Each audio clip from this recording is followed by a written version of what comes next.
So there we have it, folks. India, the world champions, have now lost 3 successive T20 internationals, 2 to Ireland, 1 now to England at Old Trafford today, in a match where India got all of the breaks and had about a 70% chance of winning at the start of the 17th over, and Jacob Bethel went off on Ravi Vishnu, who was just,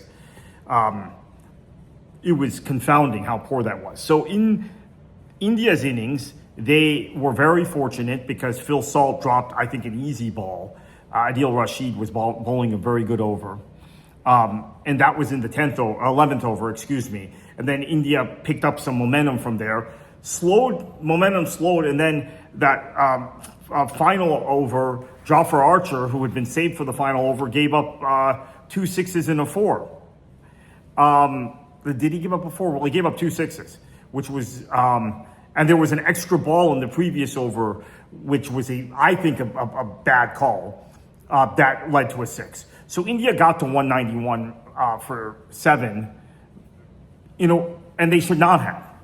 What happens after that is pretty dramatic from my perspective, because India then gets 2 wickets in the first over, and England really looks on the ropes. They looked on the ropes a number of times. They had a lot of bad luck, I think, in India's innings.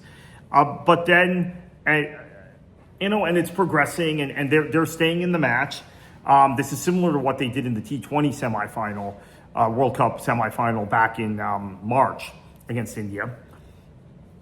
And then there's the 17th over, which Vishnu bowls and gives up 29 runs to Bethel. I think Bethel went for all 29. Well, not all 29, but yeah. There were a few he ran on. So he had what, 3 sixes and a 4. That's 22, and then there were a couple extras in there. No balls. There was a no ball and there was a wide ball. So it was a disastrous over, and at that point the match was in the bag for England. So this is something to learn about T20 cricket. You can go from being well in command to out of it, just like that. And that's what happened today to India. So there is a bit of a crisis going on, I think, with Indian cricket. Obviously, the youngster made his debut today at 15, and that was the headline before the match, his international debut. Full-age international debut, played it under 17 World Cup. What a phenom. But I think India has a real looseness coming on these kind of bouncy pitches that I think makes things a little more difficult for them to defend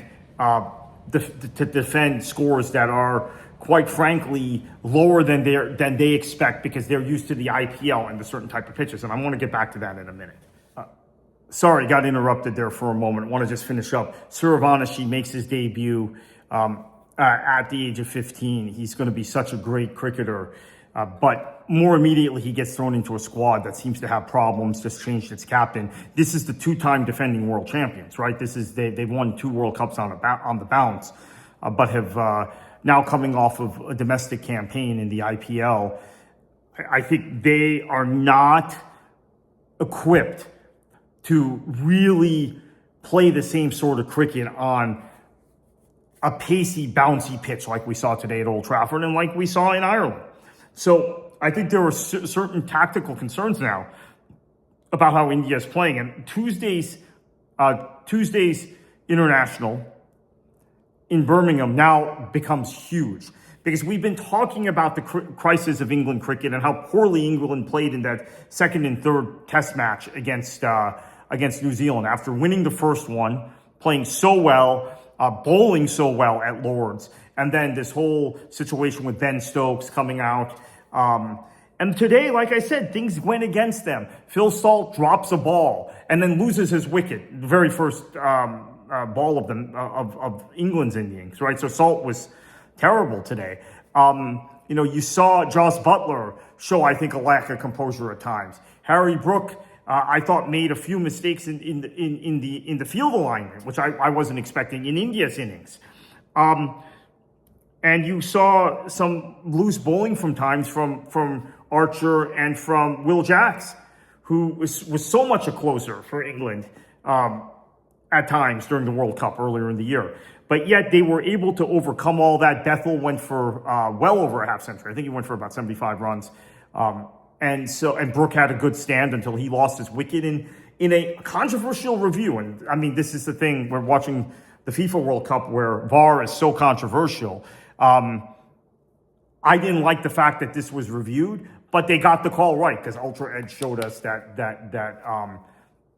Brooke did get a touch to it, or a touch. I'm using a football term, but his bat had scraped the ball, and so India got, I thought, kind of a cheap wicket there, and yet England persevered and won. So this is a real positive for England going forward that they were able to win this match. And I think a lot of questions about India. Now, there'll be no panic. They are the two-time world champions. They're experimenting with guys. They're integrating a 15-year-old into the side. But I do think they are not equipped to play cricket on these sorts of pitches with the way they approach the match. Okay, they obviously have the talent to play anywhere, anytime, any conditions.